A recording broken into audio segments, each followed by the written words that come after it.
hearing the doctor tell me that I needed to do something about it made it seem much more real and, much more of an immediate and urgent thing.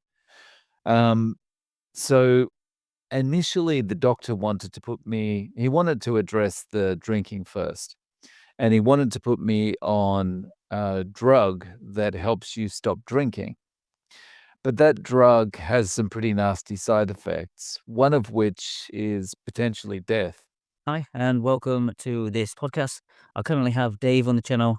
We are going to talk about how he got into carnivore and how it's improved his life. I was on Dave's channel previously, No Carb Life, a couple of weeks ago, talking about how I got into carnivore. So it'll be great to see how Dave found carnivore and how much it's improved his life. Hello, Dave, and welcome.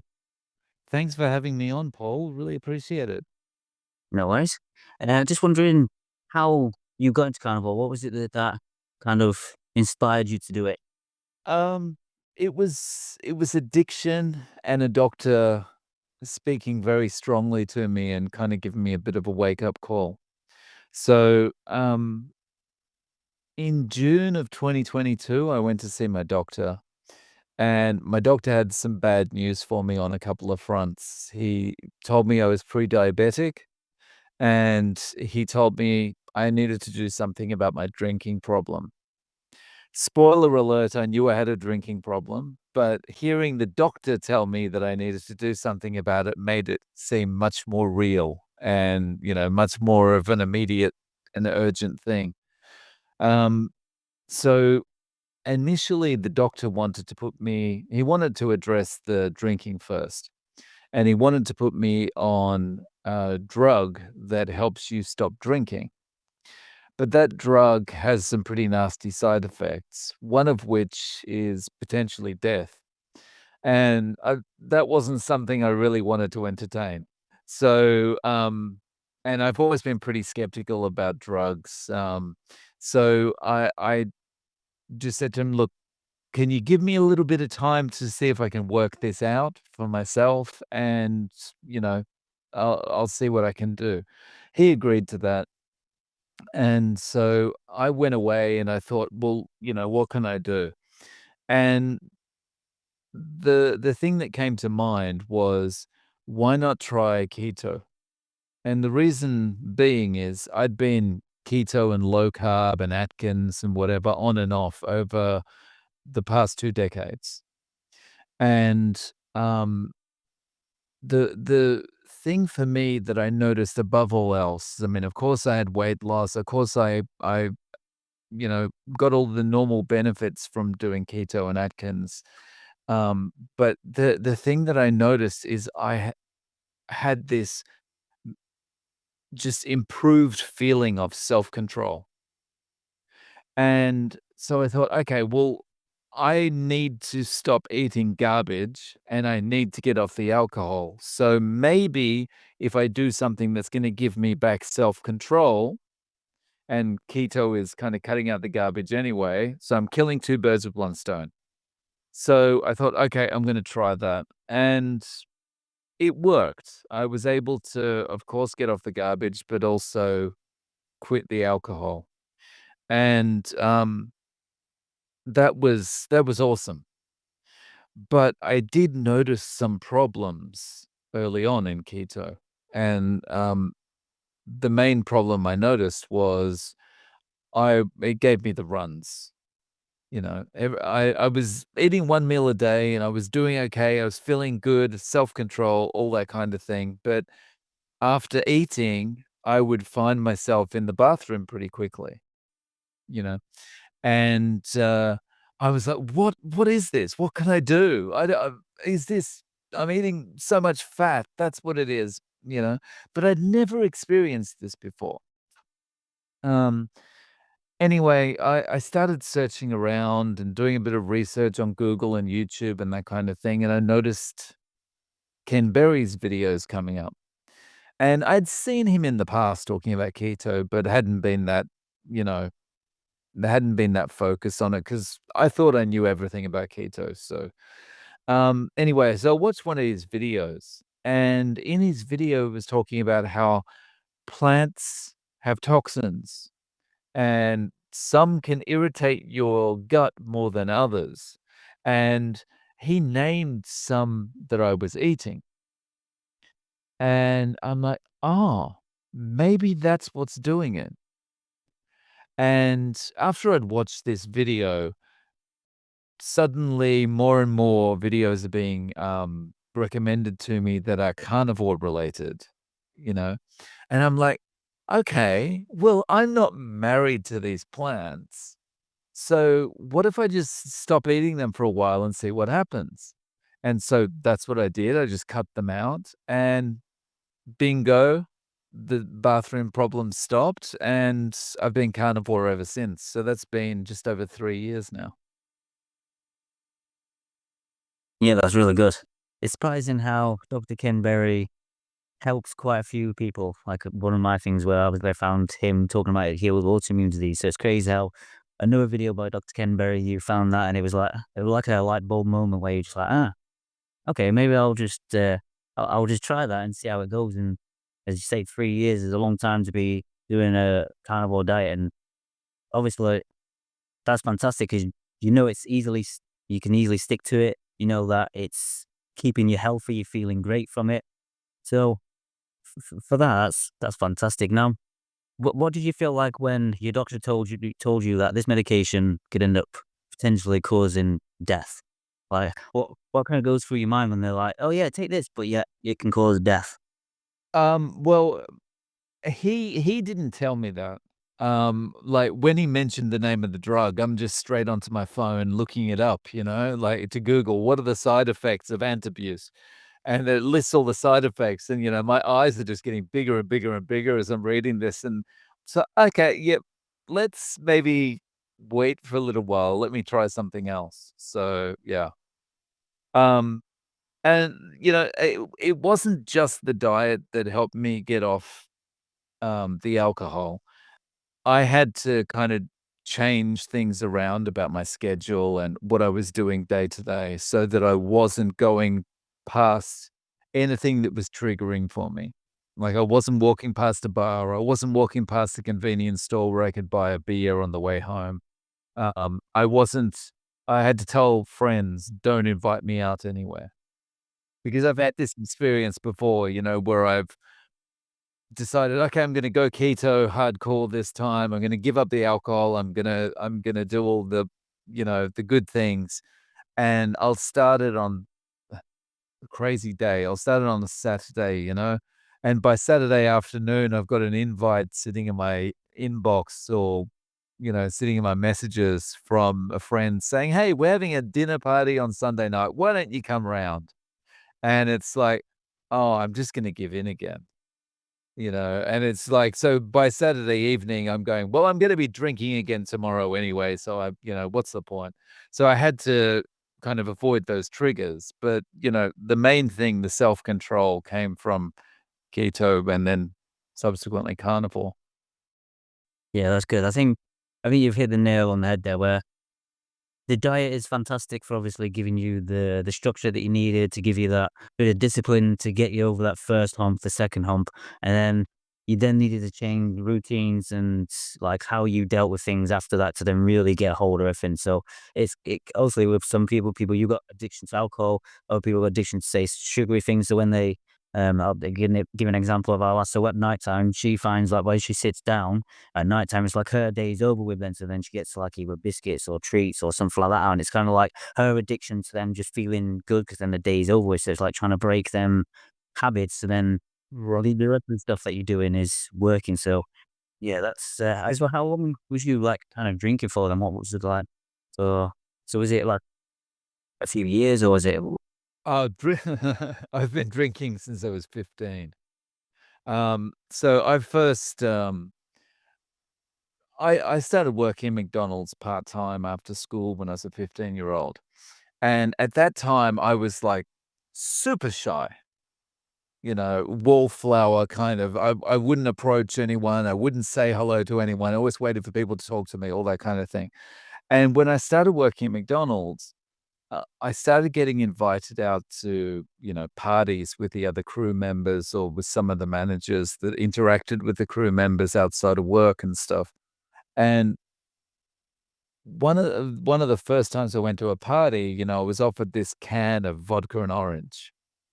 And, I was like, "Well, should I oh, well, there's no one here watching me, my parents aren't here, so okay, I'll have this."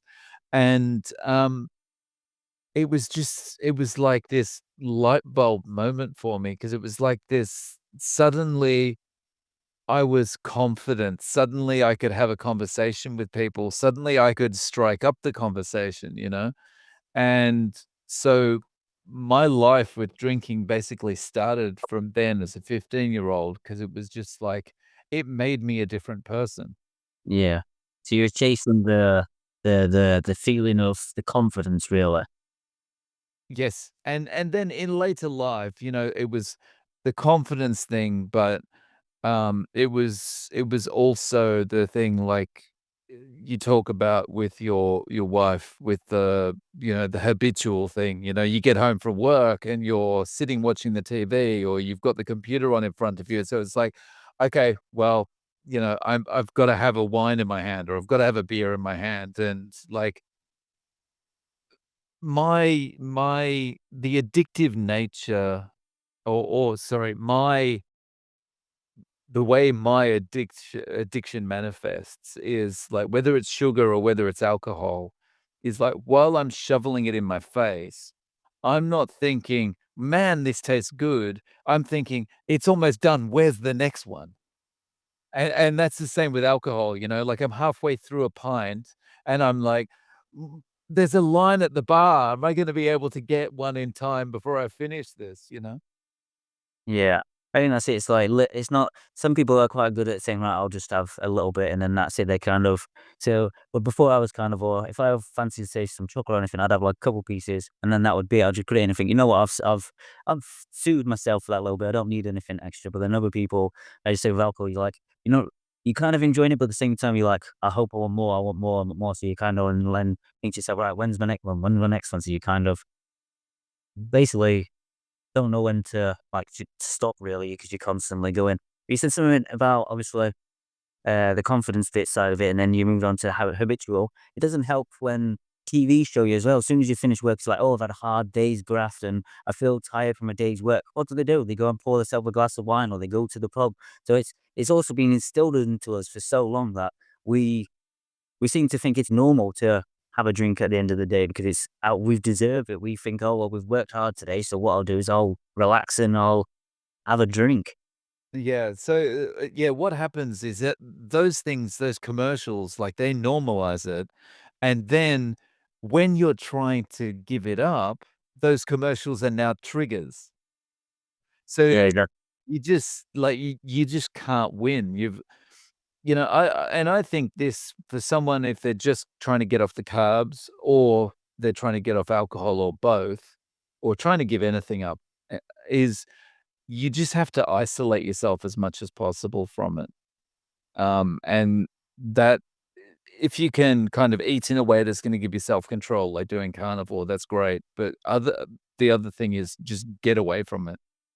If you're always hanging out with your friends on the weekend, you've gotta just say to them, "Look, I don't mean any kind of this is not a bad thing, but just don't contact me for 2 months."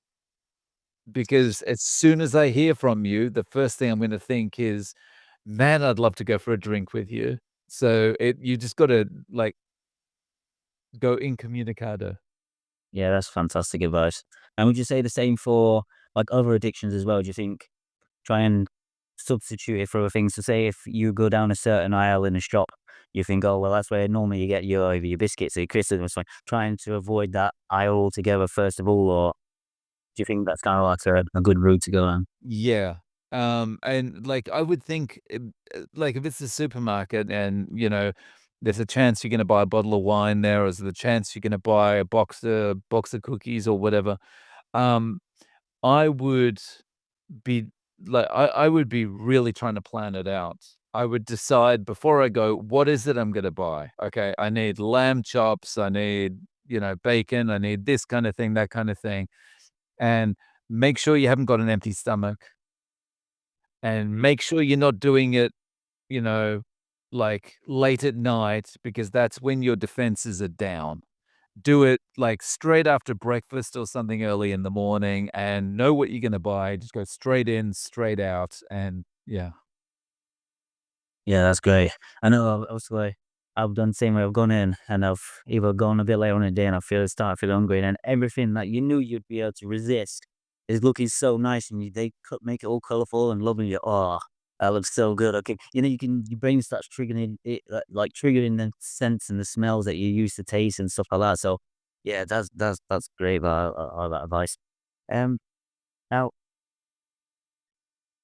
so basically, how does so you said you were doing keto before, and you said you had good success in the sense of feeling well and everything else. How does it compare to now doing carnivore? So what would you say there's like been an improvement between like them two, or would you say it's literally just because it stopped the diarrhea, or would you think there's other benefits as well? Oh, no, there's, like, I the reason I decided I've gotta speak up about this is because, like, being on carnivore is completely different to being on keto. So, eh, if anyone's going from a standard kind of Western diet to any diet on the ketogenic spectrum, whether it's from, like, low carb, paleo, Atkins, keto, all the way through to carnivore or lion, they're all gonna experience some similar upfront benefits, and that could be like, your sleep's gonna improve, your energy's going to improve, you'll probably get a bit of a clearer mind, that kind of thing. So those things are gonna and of course, you're gonna get weight loss. But on carnivore, it's just taken it to another level. And the f one of the first things I noticed on carnivore that was, different to those standard things I just talked about was one day I was probably a month and a half in. I was walking to work and I just had this sense of euphoria.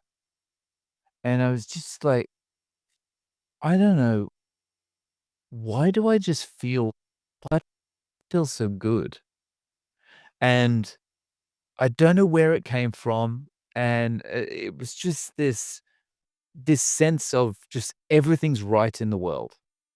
And, I mean, I was on my way to work, so everything was not right in the world, right? But, it just this amazing feeling, and then there was this kind of acceleration of improvements following that. And, the biggest improvement for me was again, of course, I had those standard things like the weight loss and the energy and the better sleep and that kind of thing. But the biggest improvement for me was the arthritis in my left knee just vanished, you know? And I'd been living under this cloud of this arthritis for it was coming up on 3 years.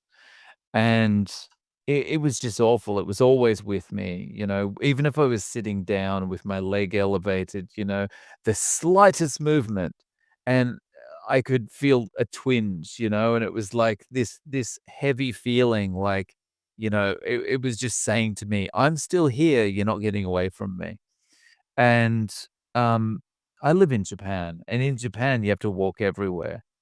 And, there's lots of stairs as well. So you're always like up and down and up and down and up and down the stairs, right? If there's anything that someone with arthritis hates more than walking, it's climbing. And so, like, every day was just a nightmare. I had to walk to the station and then from the station to work and back again. And so I'd be exhausted by the time I got to work. I'd be exhausted from the day of work. I'd be exhausted by the time I got home. And then I'd just be like slumped in front of the TV or the computer when I got home like a zombie. And I was like, this is my life. The wheels are well and truly falling off now. I mean, this is about, 46, 47 years old. The wheels are really falling off now. It's all downhill from here. I just gotta make the best of it and then about 2 months into carnivore, gone. And I noticed it because I had to run across the road because the traffic lights were changing. And normally when I'd start to run, because the pain was there, I'd get this kind of my brain would get this kind of thing like, "Stop, don't do it." you're gonna hurt. This is gonna hurt, you know? And so I got that feeling as I started to run, but I was committed because I had to get across before the traffic light changed. And so I had that feeling of stop, don't do this. And then I'd continued. I was like, this doesn't hurt.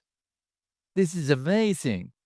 And so, like, I got across the road and I continued to run and I was like, I wonder if I can make it come back, you know, like, because when something like that happens, you're feeling like, "Oh, this can't be true. Am I dreaming? What's going on?" And it was just gone. And, so, yeah, that was the big thing for me. Uh, on top of that, when I was 17, I had a stroke. And, following that stroke, I've had a weaker right side.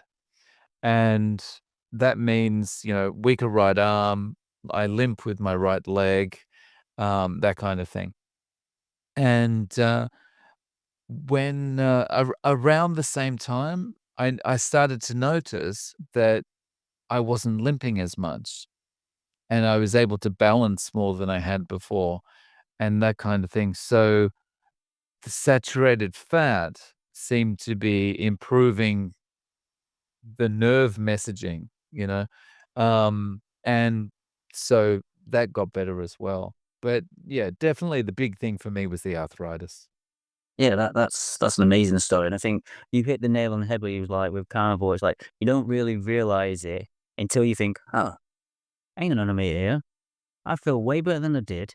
All these niggling pains and stuff have disappeared, and now I feel great." It just and I think when you said you had that realization of, sat there thinking, "Is this gonna be my life for the rest of my life?" It kind of I mean, that hits home with quite a few people, like, I know that people that obviously with to UC and me especially, I thought, "Am I gonna be literally having these flare-ups constantly?" So I'd have a flare-up, then a few months later, I'd have another one, and I think, "Okay, I'm in a good place again," and then I'd have another one. It's like, is this seriously gonna be me for the rest of my life? And then they try and give you all these biological medications and stuff, and you're like, "Well, so I've gotta take this medication now for the rest of my life.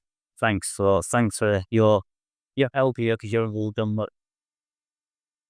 Um, but just wanna come back to obviously the knee bit, but so that's amazing. So did you know how you got the arthritis in the first place, or was it just something that ended up happening, and you ended up with it, or was it down to obviously the stroke earlier on in life that kind of triggered it, do you think, or I'm not sure. Um, when it kind of surfaced, it was not long after I'd started a new job where I was doing um lots of lifting and bending and moving things around and, and so that might have been the trigger, but, I think it's probably something that was building for years because of the balance issues and that kind of thing, and my left side has, over the last how long? 30 something years since the stroke, it has really overcompensated for my right side. And so I think that's probably what was wearing it down. And because of my diet, I had so much inflammation that it was really bad. And with the inflammation going, it just is like it's not there anymore. can you remember what your diet was like when you had a stroke? Was it like, was it filled with loads of obviously rubbish stuff, sugars, carbs, drinks, stuff like that? Or do you think it was you're still eating relatively fine, but you just or do you think yeah. No, so, my diet wasn't great, but it wasn't bad, but it was definitely high carb, um, at the time, but, I mean, I know the cause of the stroke, it was basically from an aneurysm, so it wasn't like a blockage or something, you know? I had a basilar art or I've got a basilar artery aneurysm, and I was asleep one night and it burst while I was asleep, so I was very so I'm lucky on 2 fronts. I'm lucky I was asleep when it burst because if you're awake, the headache is apparently like nothing you would ever experience before. It's called a thunderclap headache. And, so I escaped that, and also I was very lucky because my blood is thicker than usual, and so it clotted very quickly. So that's the reason I actually woke up that day. If my blood had been kind of like regular blood, I probably would have died. How does that make you feel now? So do you think that kind of, like, led you a little bit more towards the drinking side of it, or do you think it was just like a wake-up call, or what how did you feel then when you I don't know. I think, yeah, I think probably it exacerbated the drinking, mainly because I think it's probably left me with some kind of mild depression or something like that. Um, but, you know, I think one of the other lucky things about it is that it happened when I was 17. If this happened now, like, I would not recover very well at all from it, you know? Like, when you're 17, you're very resilient and your body's good at putting things back together again and making new pathways and whatever it needs to do. But yeah, like, so I think I'm probably lucky in that regard. But yeah, I think the drinking probably was worse because of it. Mm, yeah, I think that's it. And I think, as you said, it is one of the things where if it did happen now, then did you feel indestructible when you were a kid, don't you? You think, "Oh, well," Like, you kind of brush it off and you think, "Yeah, I'll feel better, so I'll feel better in a week." You know, something happens, you feel like, "Oh," you a month later and you're still feeling a bit from it. yeah, so, like, at that time, you know, you're thinking about things like, "Well, I still wanna get my driver's license when I turn 18," and blah, blah, blah, and you're thinking about all these things, and so you kind of it doesn't have enough space to kinda eat away at you, you know? Whereas if you're 40 years old, you know, and you've got your life all nice and settled, and you've got your kids and blah, blah, blah, and then suddenly bang, then it's gonna have much more of an impact on you, I think. Yeah, definitely. Now, would you say someone had a stroke about, say, my age, you're 37, or your age, do you think one of the best things they could do is start the carnivore diet? Because obviously, you said about obviously it helping the saturated fat, helping with obviously the arthritis and everything else. Do you think that it would help balance out their hormones, balance out the like regulate their Well, heartbeat and stuff like that? Or I think it would be advisable for someone to, if they've had a stroke, to consider carnivore because the saturated fat is very good for repair. You know, your brain is basically made up of saturated fat, and your brain's gonna be affected in some way. So, and the myelin sheath that covers the nerves sending the messages, that's made of saturated fat, so it's going to help. yeah, that's good. 'Cause I think obviously when you have something like that, it's very easy to fall into like a darker place and think, you know what? My life's gonna be over now. I don't know how I'm gonna deal with it, especially if the doctors are giving you medication and saying, "Oh, this is the only thing you can take now." You can kind of get back to some sort of normality, about 50% normality, and then that's it. Now you've just and I think that kind of then puts a mindset into 'em like, "Yeah, okay, this is gonna be it now. I'm not gonna get any better." Whereas if they took that leap and thought, "You know what? I'm gonna try and do things differently," like obviously you did with, obviously getting me over the drinking, like I did with UC, I thought, "I'm not having any of this. I'm trying to do it for myself." I think with them starting something like this, it kind of give them that extra bit of like zealous to actually go back into their life and think, you know what, I'm not gonna accept this. I want to do better. Yeah, so just on that, I think, you know, yeah, after you've had a stroke, the doctors will say, you know, you've got 6 months or a year to experience these improvements that you're gonna have following the stroke. But then after that, it's basically that's as good as it's gonna get. And so, you know, as someone who's had a stroke, it can feel a little bit as you move forward, it feels like, well, this is never gonna improve, you know, like you're limping with one leg, you're tripping over all the time because, you don't lift your leg high enough, blah, blah, blah. And it can be really frustrating kinda living with that. It's not the end of the world, but it can be frustrating. And then you find that, that you're only gonna see improvements for 6 to 12 months is based on the average person doing the average diet. But if you're eating a diet that's actually nourishing your body, you can improve beyond that. Exactly, and I think that's it. Eating something that is actually, as Dr. Kambira said, is appropriate human diet.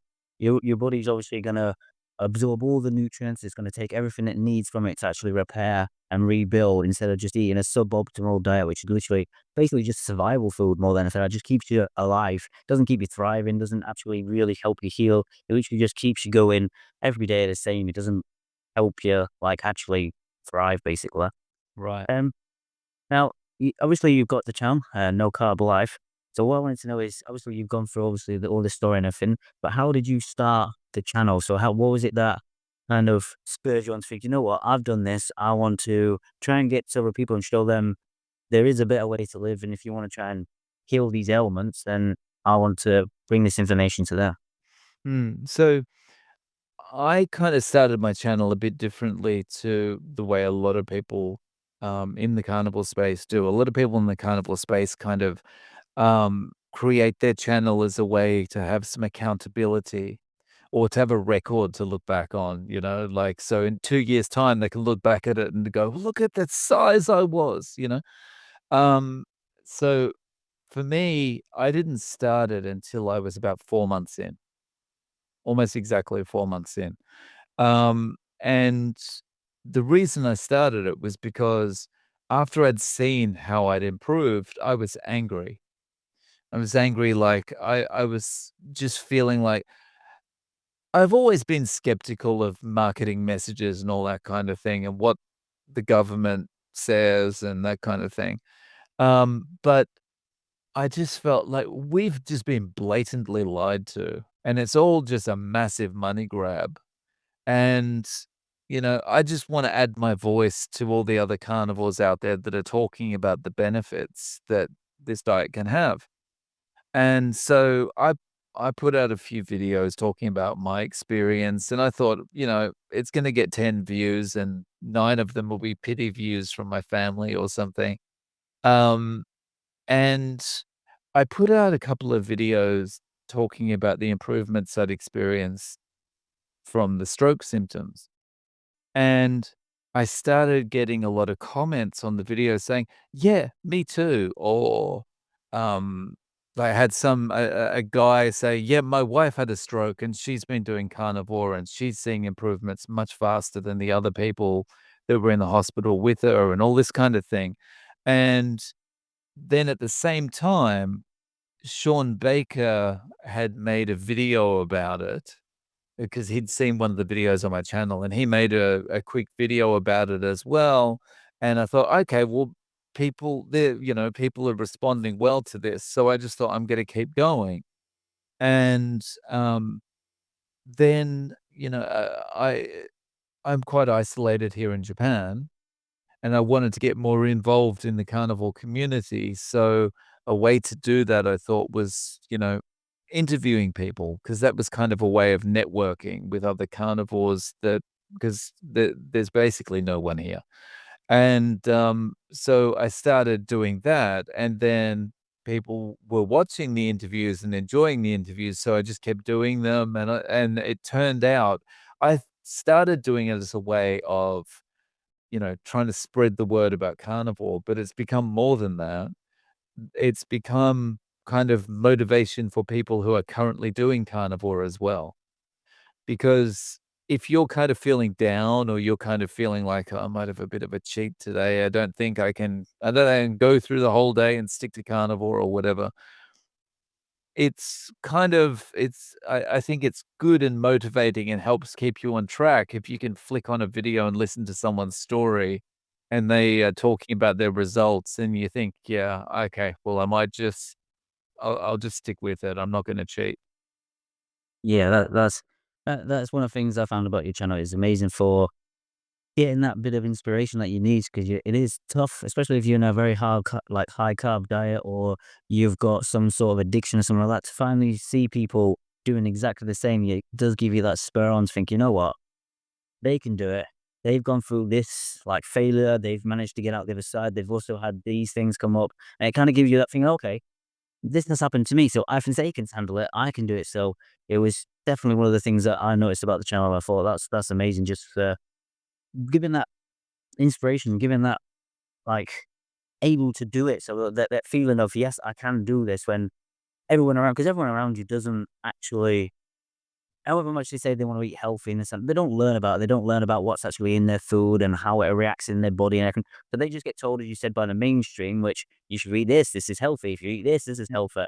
In actual fact, it's not healthy. So then then you be literally separated from everyone else, all your friends and family, and you're the only person that's eating this way, it kind of then puts like that extra bit of pressure of thinking, well, everyone else is going to call me this and everyone's going to say this if I fail and if I don't do it right. So it kind of gives that inspiration. You know what? This person's done it. This person's done it. So I know that I can do it. Yeah, definitely. Yeah, like you say, it's quite isolating, from everyone else is kind of following the regular mainstream advice because that's all they know. And although you're feeling better and you want to shout it from the rooftops and tell everyone, you just feel kind of you're like this pariah, It's like you've suddenly grown a second head or something, and it's like I'm just eating my steak on my own. Yeah, exactly. And then everyone else is like, "Oh, you're boring now because you don't want to come out, or you don't want to socialize with us, or you're too good for us now, aren't you? Because you're doing this diet and stuff like that." So then there's that peer pressure there. Yeah, yeah, definitely. Yeah, that's great. That. So I've got a couple of extra questions, just a bit of a fire round, if that's all right. Sure. I'll just get them out here. So let me have a look here. So, what was the biggest mistake you made starting out on the carnivore diet? Biggest mistake was biggest mistake was probably, I was using cheese but the kind of cheese that I was using was cheese that has, wood chips or something in it, cellulose in it. It's that pre-grated cheese. And so I thought, I'm saving time here buying grated cheese, not realizing, that, yeah, it's basically got carbohydrates in it. So, yeah, that's probably the biggest mistake. And to be fair, some of that stuff actually irritates people as well. That's the thing. They eat this and think, "Oh yeah, I'm doing really well," and then they think, "Oh, my symptoms seem to be persisting," not realizing that these extra ingredients could be the thing that's triggering like the inflammation or triggering the brain fog and stuff because our body isn't naturally designed to digest it. Right. Uh, Next one is, what exactly do you eat in a day? Good question. All right, so it's changed a bit recently. I was kind of on the ground beef or the mince mostly for the first couple of years, but recently, I have kind of sliced beef, right? So just if you can imagine really thinly sliced beef that you could use in a stir fry or something like that. I have about 500 grams of that, so that's about a pound of that beef, and it's quite fatty. It's, that the Japanese marbling, it's that kind of thing, right? And the reason I have the sliced beef is because it's easier to buy here because, Japanese people use chopsticks. It's not so easy to pick up a steak with chopsticks, right? So mainly what you get in the supermarket is the sliced beef. And I'll have that coupled with, 6 eggs or something scrambled and lots of salt on that, and it's just 1 meal a day and usually just 1 meal a day, and, I feel great, very calm and, yeah, don't feel like raiding the cupboard every 2 minutes like I used to, I can just get on with my work and not think about food. Yeah, that's good. So for me, because I need quite a lot of calories, I end up having to add in extra fat, so I have to add in butter and ghee and stuff. Do you ever feel like some days you have to add in extra, or do you think it's just what you've got is perfect for your, like, calorie intake? It's usually it usually is enough. Like, I cook in butter, and it's usually enough, though. Like, I I might kind of feel like, I'm a little bit peckish or something, but I can just, like, bite a tiny bit of butter off or something, and that's enough. Yeah. It's surprising how nice butter tastes when you're hungry. Yeah, oh, especially if you put a bit of salt on it. Yeah, definitely. The next question is, how would you stay motivated when everyone else thinks you're wrong? So say if everyone else is judging you, how would you stay motivated? So I guess this is probably a question that has multiple answers because there's kind of stages you go through, you know? Right now, I don't care. I wear it as a badge of honor, you know? Like, I'm like the guy that's doing something weird, like I'm walking around in high heels or something when everyone else isn't or whatever, you know? That's like and everyone's gonna stare at me like I'm the odd one out. But I don't care. I would just wear it as a badge of honor. And it's a talking point, you know, like it's conversation starter, that kind of thing. So yeah, it's fine. And at the start, the way to stay motivated for me at the start was watch YouTube videos of carnivores, whether it was on Sean Baker's channel or Ken Berry's channel or Um, you know, there used to be another guy that did lots of interviews, called Joey Schwartz. Used to watch his interviews as well. Um, and those interviews kept me motivated. Stay away from walking past things in the early days. You know, don't walk past the bar. Don't walk past That's the candy shop if you're gonna go in and buy something. Um, but I think it's different for everyone, and I think some people never quite get over the cravings, but in my case, I was probably about 4 months in, 3.5, 4 months in, and the cravings were completely gone, and so I can look now at a nice cake, and I can appreciate how attractive it looks. And I can remember how I used to feel about it, but now there's no emotional connection. Same, I could sit, with a lot of people in a restaurant, they're all eating food, and they're all drinking wine or beer or whatever, and I can sit there and I've got no emotional connection anymore with what they're doing. I can just enjoy the conversation and sit there and sip a glass of water or a nice coffee or something like that, and I can be completely happy. yeah, But that's true. it takes different times for different people, I think. I think that was great what you just said then. It's like it takes time, but once you reach that point, that's when motivation itself, you don't necessarily need it because you've fallen into that new sort of like personality or whatever you want to call it, that your own where you think, you know what, as you said, remember that, but I don't actually want it anymore. I don't need it. I'm enjoying the way I am now, and then the motivation kind of just disappears because you don't really need it. You just know that what you're doing every day, your symptoms are gone. You feel better in yourself. You feel like if you eat that bit of food, it's like, is it really going to serve you in the long run, or is it just going to be literally take like the taste and the taste buds, and that's it? So I think it gets to Mhm. the point. So yeah, that's a great bit of advice there. Uh, we've got a couple more. Last one is this one. Another one is, what do you wish more people understood about this way of eating? So it's something that you don't understand until you're actually doing it, until probably you've been doing it for a month or 2, is that I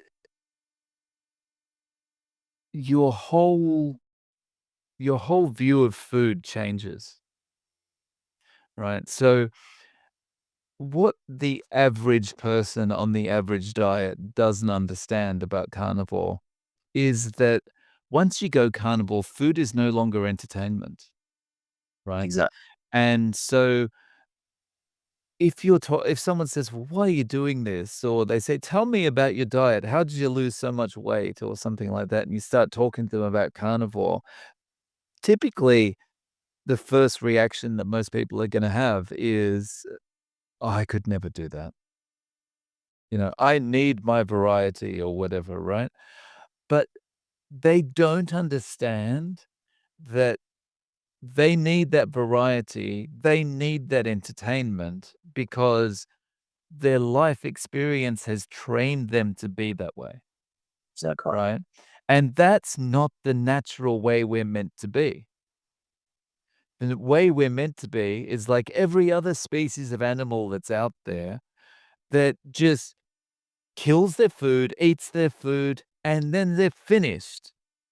There's no like, "Oh, that wild boar didn't quite fill me up. I think I might go and see if I can get some frogs or something," It's like they just eat and they're done, and then they go and do whatever or they sleep and that I think is naturally how we should be as well. Just eat, finish, and go about the rest of our day. But, with ultra processed foods hijacking our hormones, doing that with the kind of diet that the average person eats is impossible because your body's constantly looking for nutrition. But you interpret that as, "I need another flake. I need another egg," you know? "I need another Snickers bar." Now, but that's not what your body's telling you, but you don't know that because your hormones are so messed up. Yeah. Yeah, exactly. I think that's it. I think with the way that obviously people eat with carnivore diet, it's like it balances everything out. So you do get over that point of just being like, you know what? My body is going to tell me when it's hungry. I'm going to eat until I'm full. And then I'm going to go about my day and do whatever I need to do because I've got the energy. I've got the nutrients that I actually need. And then you can just, then you get to the next meal. Oh, a little bit hungry. And then you eat again. And then that's it. There's no like deep thought out. Like obviously he's talking about how we've been told about obviously to do with different foods and a balanced diet and stuff like that. It's such a hocus pocus why that it's just unbelievable. Like, why do we need a balanced diet? It just doesn't make sense. When you start eating carnivore, you realize, in fact, if I just eat animals, then I don't need a balanced diet because it gives me everything I need. Yeah.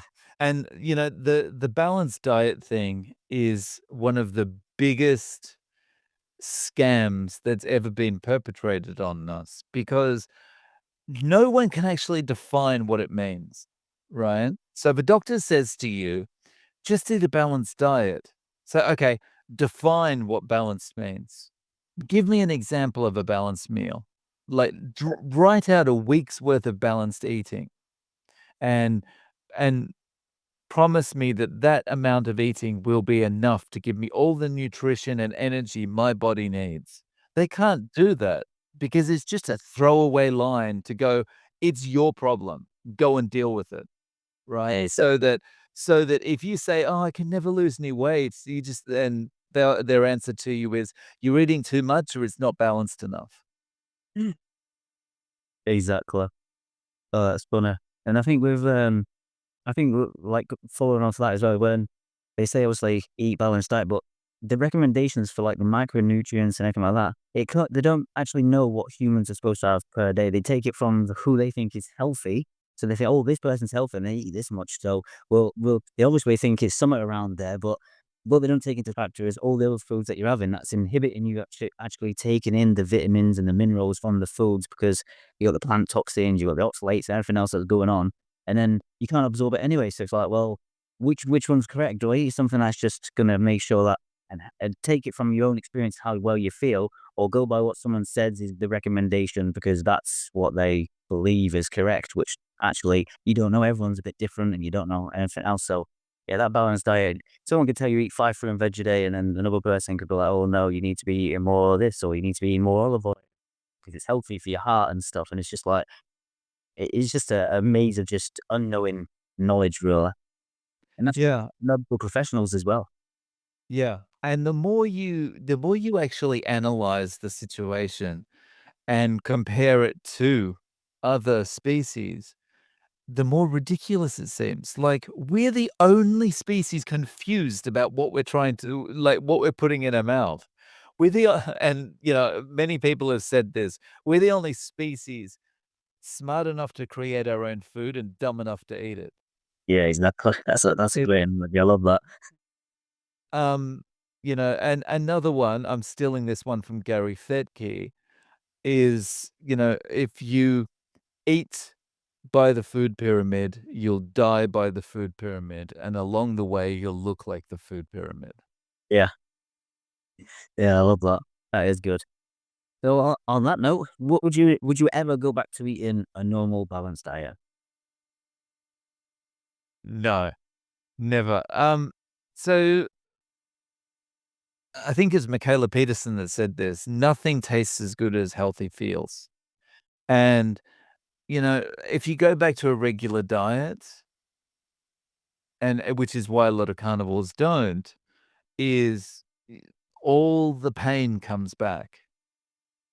All the issues that you had before are gonna come back because, you stop putting sand in the petrol tank of your car's gonna run better, but as soon as you start putting the sand back in, it's gonna start acting up again, right?